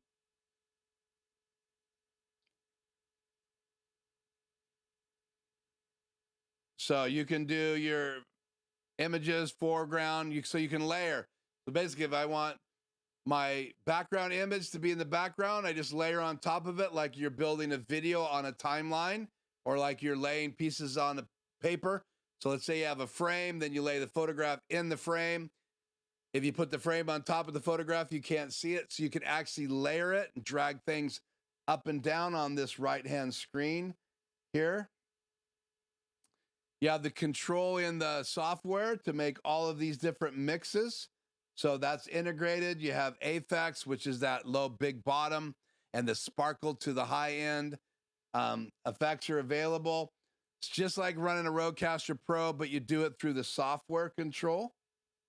Same way you do the Rode USB microphones through Rode Central. Expanded USB inputs, it talks a little bit more about that. Hands-free audio switching. So this video is actually being switched hands-free. So you can set up the ability for when the microphone hears your voice, it switches to your camera. And I think that's probably the biggest exciting feature for a lot of people, having this auto switching ability. So you could actually be the guy in the podcast and not have to be the guy to choose between being in the podcast or sitting at your desk. So again, I used to run my desk and have this microphone on me and my wife's podcast, and I wasn't on camera. So I could be here switching. I could now move on camera and have it automatically switch. And if I didn't like the cuts, I could always take the ISO files later, bring it in to Adobe Premiere and fix it later. So that's a sample of that. Here is the multi-view layout. If you want to see what that looks like, this is basically preview program. So cut, bus would only have one window up here, but this is preview on the left, program on the right. I don't know if they have a picture of it doing cut bus. This is the multi-view layout screen for SuperSource. That is the software mixing the different channels. That's what it looks like on the desk to see how big it is. Auto switching. This again is the multi-view view you have of it. Very similar to an Extreme. You have all these inputs on the bottom. You can see how many different inputs you have using the USB-C on the two USB-C outputs or inputs and the four HDMI inputs, plus media, video, all of those sources. Here's a close-up of the LCD screen and the encoder. So again, these are the buttons I was talking about. Button number 1 is media, playing videos back. Button number 2 is for overlaying graphics. Button number 3 is for your multi-source layouts like SuperSource. And button number 4 is for automatic keying, applying automatic chroma key to your input. So if you have a green screen behind you, it'll automatically chroma key you out, and it's a good looking chroma key. You got the record on board, stream to your favorite platforms. Even a closer look at the touchscreen encoder right there, and the screen printing on the buttons, and a look at the nice flat surface. It's a good looking device. And here is the software on the left, running on the laptop, the Rodecaster video on the right on the desk, and the multi-view. That's what it's going to look like. So very similar to most interfaces. You could have a laptop next to you, running all the software, changing your layouts, putting in new descriptions and things like that of your guests, loading in graphics. And then there is a close-up of the layouts, Rode Central. Again, Master Your Rodecaster Pro user guide. And then here is the cover available for it right here. So they already have a cover available. And then HDMI to US, HDMI choices here. And some other devices. Again, the Streamer X, I think Aaron Parecki tested this, and you can plug a Streamer X into it. You can plug a Rodecaster Pro into it. So if you want 4 guests, 4 microphones. The other thing, too, we haven't talked about is it does have a Bluetooth built into it, enabled to have an outside caller come in. So you could bring them in through Zoom or just as an audio guest. So you could do it either way. Like I brought in Eric Levy a few weeks ago on my live stream through Zoom. But you could actually bring on a guest like you do in a Rodecaster Pro. You could bring them on live as an audio guest. You don't always have to bring their video on with them. You could just have people call in and use your iPhone connected to the Rodecaster video, which is a real cool feature. You can't do that in the ATEM. You'd have to do it through your Rodecaster Pro. I can do it through my Rodecaster Pro and bring audio call-in guests in. But I think it's really cool to have that Bluetooth phone feature built right in. So again, I can use my 2 wireless microphones with it. I can use the XLR jacks. I can do so many things with this device. So that's kind of my overview. Here's all the specs. So USB output color space is 422.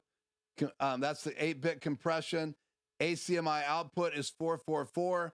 So you get better video output of it through the HDMI outs than you do through USB. There is some compression, but 422 is really, really quality video. And I guarantee you, based on what I'm learning, that the USB-C video out webcam of the Rodecaster video is going to be better quality than the USB-C out of webcam out of a ATEM. So that's one of the things I can't wait to see samples of side by side. And if I buy one, that's one of the first things I would do. Okay, back into the chat here. Got the super chats. Let me go back to me and no logo here. So funny. I do not understand what happened to my macro.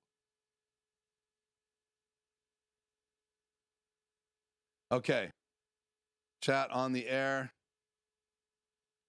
I wonder if Keith's ATEM heard him talking about the competition. Yeah, it probably did, and that's why it's not showing my name on the screen anymore. Okay, 73% of you say you are intrigued. 27% say you're not intrigued. So if you haven't answered the poll yet, please do. We're going to take it down here shortly. Joris Designs, thanks for joining me. If I said that right. ATEM Gremlins have been released. They are coming for you. Yeah, exactly.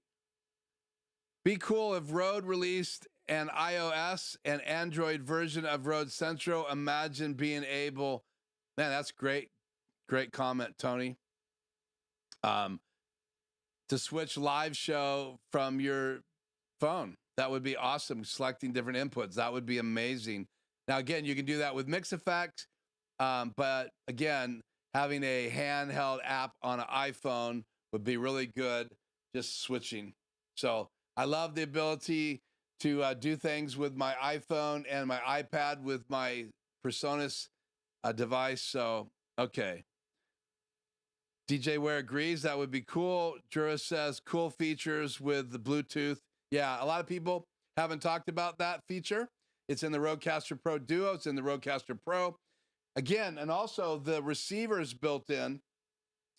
You cannot use the XLR jack at the same time as using a wireless transmitter, but they're saying that you can do both in the Rodecaster video. So that means I could have this connected to a channel and another one connected to a channel, and I could still have two microphones plugged in, or instruments. If I wanted to play electric guitar, I could have that plugged in to one of those inputs, and they still work according to what I'm hearing from people. I think Tom Buck said that that's possible. He tested it. So go over and check out Tom Buck's videos. I have a few of them down here. He's going to do a bunch of videos. So check out Tom Buck's channel if you're intrigued. Would love to see a live demo sometime of bringing in a live caller using your Rodecaster Pro. Okay, I will do that for you, Tony. And don't be surprised if I ask you to be the caller. Isn't the list price $11.99 for the Rode product? Yes, it is expensive.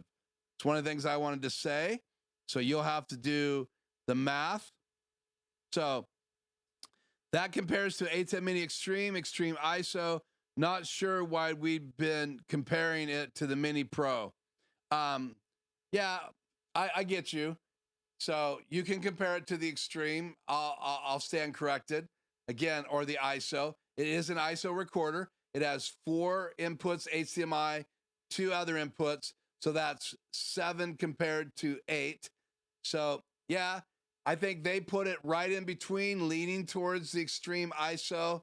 So in all fairness, the price of an Extreme ISO and a price of a Rodecaster video are very similar.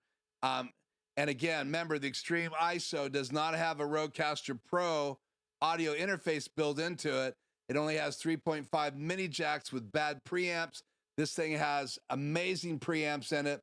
So in all fairness, side by side, I couldn't disconnect my Extreme ISOs to pull them into the show. So I really used this mainly to talk about the differences between what these preamps can do and what the preamps in the Rodecaster video. So I stand corrected. So I'll be the caller if you do the demo. Yeah, we'll do that. We'll make that a part of our agenda. Okay, in 5 minutes, I'm going to close the poll. So if you want to vote, vote now on our question. Again, that is our poll tonight. Does the Rodecaster video intrigue you? So I'm not saying are you going to buy it. I'm just saying, are you intrigued? Because in reality, we want designers. We want people to make these new devices. The ATEM Extreme, the ATEM Extreme ISO, the switchers, all of the different things, the rack-mounted device, the little ATEM minis, they have limits. They do some really good things. They do some great things. But in reality, to have a small device on your desk like this that does all the things that the Rodecaster video does, it is for me, very intriguing. So is the YOLO Box Ultra, very similarly compared to the Ultra, but it has a screen, a touch screen in the YOLO Box Ultra. So check that out if you haven't checked it out. Again, 73 people intrigued, 27% of you are not intrigued. Okay, so I have video footage tonight. It's a short video of me in the big tent. We put 3 polls up this time instead of 2. I did a walkthrough video. It's ready to roll, but I'm only going to run that video. Let's see how many people are live with me right now that aren't sleeping in a corner. Hopefully you're not, this video hasn't caused you to sleep in the corner in a fetal position. So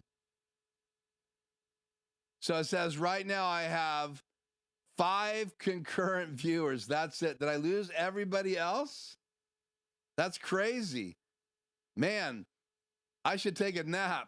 I have 6 likes, 6 concurrent viewers. So if I get 4 people that say roll the video, I'm going to roll it. If not, we'll bypass it tonight and I'll go on to an intro of what we're going to talk about next week. I have a still image ready. And so let me know if you want me to roll that video of the big tent and the sound setup. We even had a local guy join me and set up some of his speakers. If you'd like to see that quick tour of the tent, I need 4 of you to say roll it. So 4 people right now need to say roll it or we're going to move on.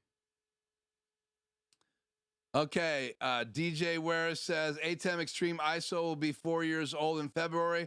Wonder if this will be a prompt Black Magic design for an update. Yeah, I absolutely believe that this is going to be an update. Let me share some of my other concerns about the device.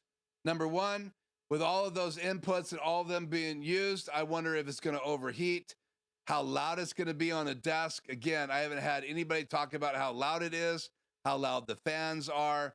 That's a concern of mine. So I'm going to wait before if I buy it, it would be after I find out if it gets really loud and gets really hot on the desk. I already told you, I think they need to fix the USB web cameras. That was one of the things I was looking for, is a device that I could plug in my Insta360s. I want 2 webcam inputs. This has 2, but as of right now, my Insta360s that are in my studio will not work. And I can show you those right now.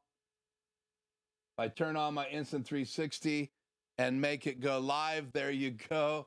That's one of them. And then if I open this up, close this, turn this one on, that one's not showing. But again, I like these sky cameras and I want to, actually that right now is just being an overlay. So let me turn both these off and then I'll just cut to that.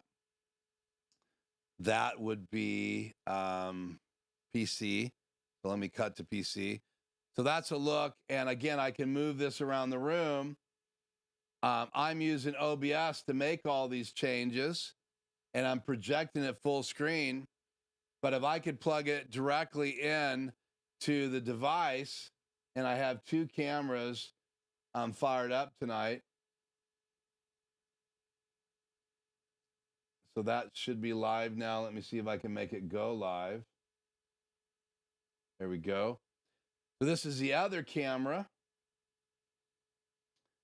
And I don't think I have the preset set up in it, but I'll show you what right now, because I use this.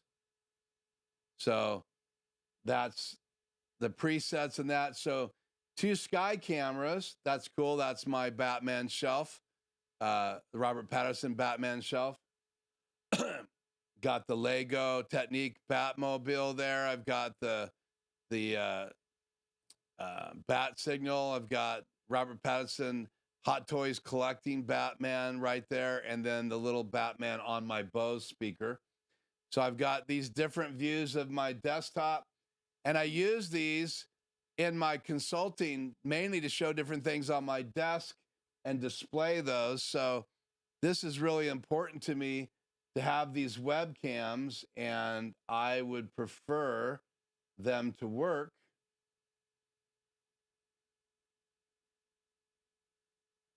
I'm just changing back to my primary webcam here. So turn that back on. And then turn it off so I'm displaying chat only. So that concerns me. Once again, no logo on tonight. Not sure what happened. Okay. So roll it. I have 1, 2. Roll it. So other people are going to have to wake up and vote, or we're in trouble. What happened there? That was a disaster. Is that chat on the air? Yep. Let me fix that. So let's see. That would be interesting competition. Got to roll it. Aaron said it was very quiet. Drew says roll the video. That's 2, 3, 4. Okay, we'll roll it here in a second. What model Instant 360 do you have? I have the link to answer that question. So I will put a picture of that up here real quick. And good to have you, Jesse. Thanks for coming out of the silence and joining the chat. And thank you for saying roll it. So we'll come back and talk about next week's video. And I'll be answering the Instant 360 question, put some pictures on the screen. We'll promo next week's live stream. I think you guys will be excited about what we're going to do. But for right now, let's roll this video on the big tent. And the audio should be 5x5. Let's roll it. Okay, here we are in the tent. Big tent again. You can take a look. We actually have 3 poles this year. We've got donuts out here. We've got coffee. We have the sound table. We have my sound and Omar's sound, one of the guys that does sound right here in the Othello area. So he wanted to be a part of this event. So he's been running my board the last couple nights, giving me a break. And I've been sitting right here using my Insta360 camera up there and my iPhone right there, mixing with my ATEM Mini Pro here on the table and recording. So there's my monitor, our lights for our light tree right there. These are our new trusses, and I'll give you guys a close-up. And here's the board all set up for tonight. And just the table. We'll go up here on the stage. Let you guys see the new trusses. I'm using the Double Take app. But we have 2 trusses that are 13 feet tall, and they're just strapped to the pole. So we actually have 3 tent poles in the tent this time. Pole number 2, pole number 3, and we need to get one more light tree on this center pole. These JBL speakers belong to Omar up there and there. That's our Mackie monitor, my Yamaha, our Mackie sub, our new TV, so we can put slides and stuff up there. Drum cage borrowed from a local venue, rack there. 4 of my monitors, 2 of Omar's monitors, 1 back there. There's mine, 1, 2, 3, 4 back by the drums. That's from a local venue. 3 mics on the stage, and our new Nord Stage 2 keyboard that was donated to us, which is great. And the stand, that's my little seat right there. This is my 18-inch JBL sub. And again, 2 more Omar speakers, my Yamaha, our Mackie, Mackie speaker, another TV, and then we have a little Mac back here. That's for projection, and then here's the back of the stage. And that's kind of a tour of the tent. It's kind of cold. The temperature dropped 40 degrees last night. We have 1 more event tonight, and then this tent's coming down tomorrow. It's a lot of fun putting this tent up and taking this tent down. So there's the manufacturer. So I hope you guys enjoy this quick tour around the tent. We even have a water table back there. Product table is down right now because we used it for a big barbecue. We served burgers to everybody that was here this morning was a lot of fun. So there you go. This is what I've been doing, why I haven't been live the last week of September 2024. So a behind the scenes look. I hope you guys enjoyed this, and we'll see you right here on the channel.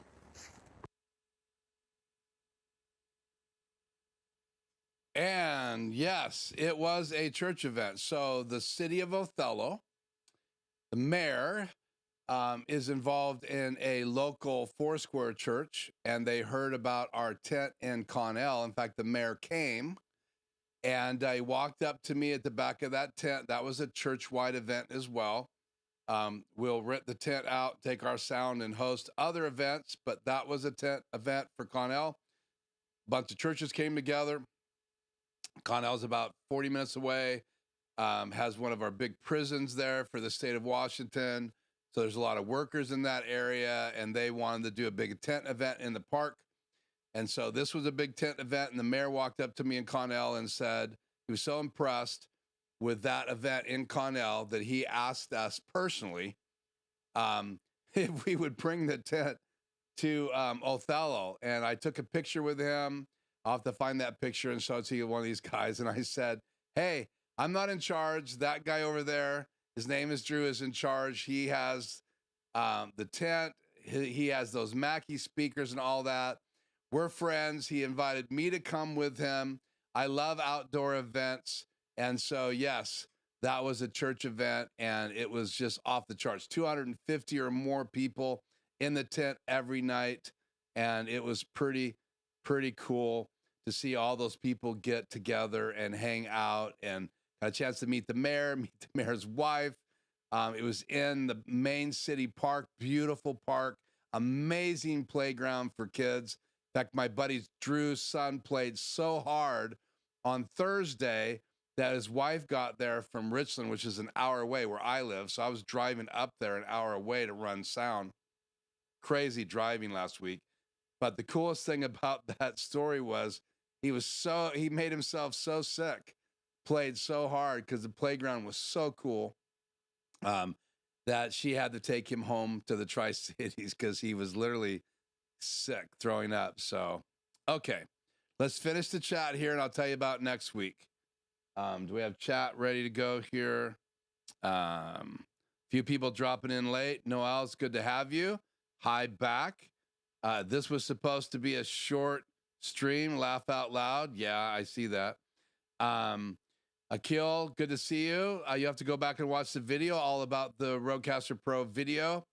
Tony, your concerns are legit. Watched a couple of YouTubers that didn't jump on the hype train.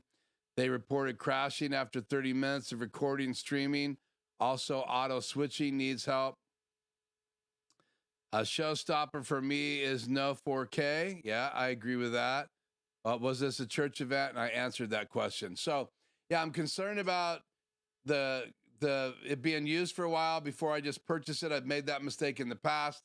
The fact it doesn't have 4K also was a concern of mine. That would make it a lot more expensive and a lot larger, because I think 4K, Blackmagic Design has learned that 4K heats things up. They do have a 4K switcher now available in kind of that extreme mentality, but it only records the program. It doesn't record all the inputs. And again, I believe that's because of overheating. So there's a lot to learn about the Rodecaster Pro, Rodecaster Video. It is really cool that it's got audio and video all in one device. We'll have to see what happens in the future here. So, okay. So me and a slideshow. Next week on the show, this has been the two Insta360s I have in my studio. I love them. You can program them. I use that in the video recording for the event at the tent. So I had my iPhone up and I use it with my tether. You guys have seen me use my iPhone with this tether, HDMI to Lightning, because my iPhone does not have the USB-C port. Mine is a 13 Pro and it still had Lightning. So I used the Insta360 on one side of my desk and I pointed at it in the video, and I used my iPhone next to it. It gave me a couple different angles to choose from. I could switch cameras on my iPhone, so I kept it close enough to where I could stand up and change from ultra wide to up close. And I used that for the up close because the lights weren't good enough for the Instant 360. It has a smaller sensor, evidently, and was grainier than my iPhone, which was interesting side-by-side test. But that has nothing to do with what we're going to talk about next week, except for we're going to do a side-by-side comparison of the new Instant 360 Link 2. That's right. I have one ordered from B&H. It's supposed to arrive in 2 days. We are going to unbox it live. I'm not going to touch it until next Tuesday, which is crazy because anything I get from B&H, I want to open up right away. But that's for you. We're going to open it up. I'm going to have it ready to go side-by-side comparison with my Instant 360. I'm going to bring both those cameras on the air at the same time. We're going to run them through their paces side-by-side, and we're going to look at some of the new features and the new things the Instant 360 Link does. I really believe the Instant 360 Link 2 is going to be great. I don't want to give up anything else. You can go do all your research. I'm not going to let any more information out of the bag. That's what it looks like right there if you put it on top of a monitor. Very similar to the mount that's right here. So they must have learned this from Elgato. It also has an attachment on the bottom, so you can screw it on. You have to pull this apart if you want to attach the Facecam Pro to a stand, but the adapter that's going to come with the Insta 360 Link 2 actually has a threaded mount on the bottom of that. So pretty cool. It's a magnetic attachment, so you can pull it off really quick, put it back on. So you can just set it down on the desk. So I have that Instant 360 Link 2 coming. It may replace both of my Instant 360s. I do not think you can plug it into the Rodecaster video and make it work. But we'll see if I ever get a Rodecaster video. We will test it. So that's next week. It's already planned. The still image is already prepared. That's going to be on my channel here really soon. So I hope you guys will join me for next week's live stream. That is a sneak peek, which I rarely ever do here on the channel. Let you guys know what we're going to talk about next week. Just leave you wondering. So now you know. So thank you so much for joining me tonight. We have 67% of you that are intrigued. So whatever that means, you're intrigued about the Rodecaster video. So we're going to close that poll. Thank you so much. 21 votes. That's really nice to have 21 people pop in and answer the poll. So I appreciate that. Also want to give a shout out to the mayor of Othello for the invite, how gracious he was. What an amazing, amazing mayor. So I just want to say that Pastor David Garza, who was the host pastor, even though there was multiple churches in that area that came to this event from other cities, again, 250 to 300 people a night. We had Wednesday, Thursday, Friday, Saturday, Sunday morning, Sunday night. They even had service on Sunday morning, so people left their facilities and came. It was great. The food was great. Our team served burgers and brats. It was just a great week. It got a little cold the last night. I'm still trying to get my cold was starting to go away. I think it came back a little bit. But again, a shout out to you guys for supporting the channel. Over 3,035 subscribers right now, or 50 some. I can't remember.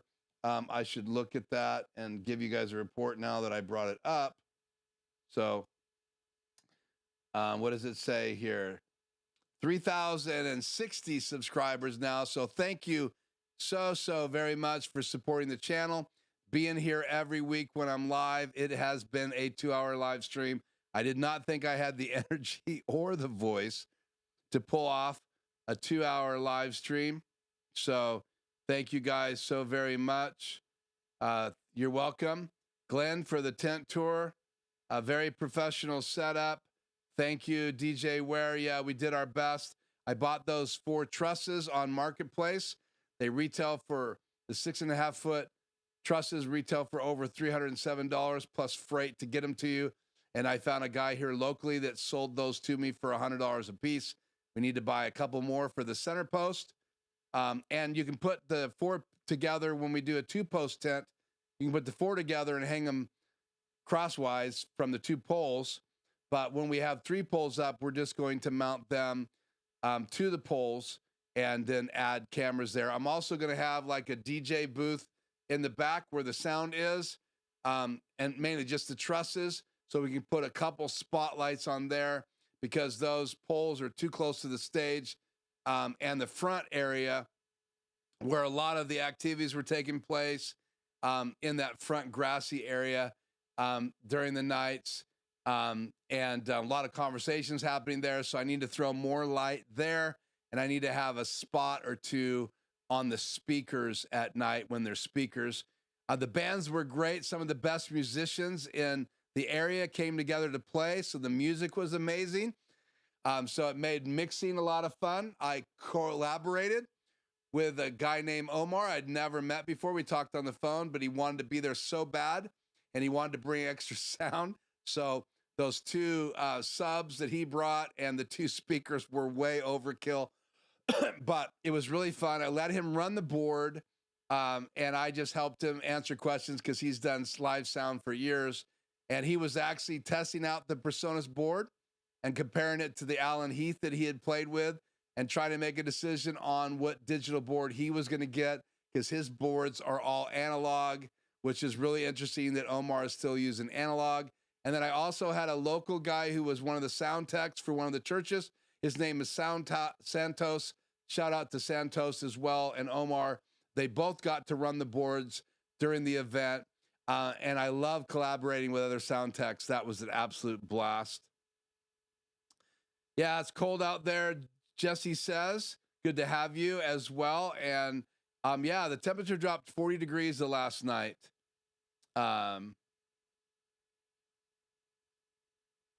Yeah, 4K would get super hot as well, but I think that device is going to get super hot when you use all the USB-C plugs. So I don't know, that thing, that Rodecaster video could get really hot, even more hot than some of the ATEMs that I've had on my desk.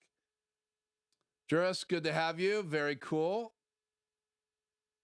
Can't wait to hear about the Insta360 link. Yep, again, that's next week. I can't wait to get one. $200 is the retail price. I had to pay. You can buy it directly from Insta360, and I don't think you have to pay taxes or freight or anything. From B&H, I had to pay tax, but I like to buy things from B&H. They're just great people, and so I'm supporting that location because I'm hoping to visit there someday with Tony and Joe. By the way, I didn't see Joe tonight or Jay, so he must be streaming tonight. You're welcome. Thank you for joining me. You're welcome too, Dros. The Insta360 Link 2 is cheaper than the predecessor. Yeah, they dropped their price. And they have one without the gimbal that sells for $179. I'm not reviewing that, but I will show you guys. It does all the things that the Insta360 Link 2 does, except for it doesn't have a gimbal. And I'm just way past not having gimbals. They're way too much fun. It'd be like a drone without a camera, or a drone without sensors, crash sensors on it. Great deal on the trusses. Yeah, I wish he had 6. Actually, I wish he had 8. And I paid for those 4 trusses. I wasn't planning on spending that $400, but after about a week of negotiating with him, he talked me into it, and I'm so glad I did it.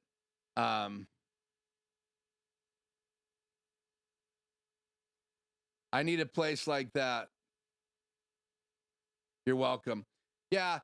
Othello, the tent, being in the studio again tonight, getting to chill and be with my family. Oh, and I have a new grandson that I get to see tomorrow. I was out of town, so I haven't had a chance to hold my grandbaby yet. So the sacrifice of being on the road, running sound an hour away, and missing being able to hold my new grandson.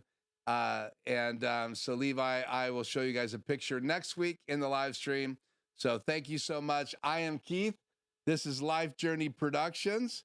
Have an amazing week. Stay warm because it's getting cold in different places. And I am very, very happy. And I will receive that congratulations because I get to see Levi tomorrow and hold him for the very, very first time. And yeah, I've been a grandpa for a while, so you can tell by the gray hair. So that's it for me. Have a great week, guys. Thank you for the super chats. DJ and Tony, thank you for your support of the channel with your likes. Please hit the like button. Let's get this video out. I know that I need a boost because I wasn't live last week. So your likes tonight make all the difference in the algorithm. So please bust the like button. Please give it a thumbs up. Comments help as well. So after the video goes live, please hit comments. I'm going to finish working this week on my extreme ISO getting started video. I already started recording it. I'm going to finish the recording and I'll start editing it next week. Hopefully that new video series will be up on my channel very, very soon because my ATEM Mini Pro getting started video is one of the best performing. And who knows, maybe one of these days I'll be doing a Rodecaster video getting started. So, okay, guys, thank you so much. I will see you guys next week as we talk about the Insta360 Link version 2 and we compare it side by side to the Insta360 Link. I'm also going to bust out my Facecam Pro and we'll compare that picture as well. And who knows, I may dig out my old Logitech 920 camera and show you the progression of these new amazing webcams that are available out there. So see you later, guys, and be safe.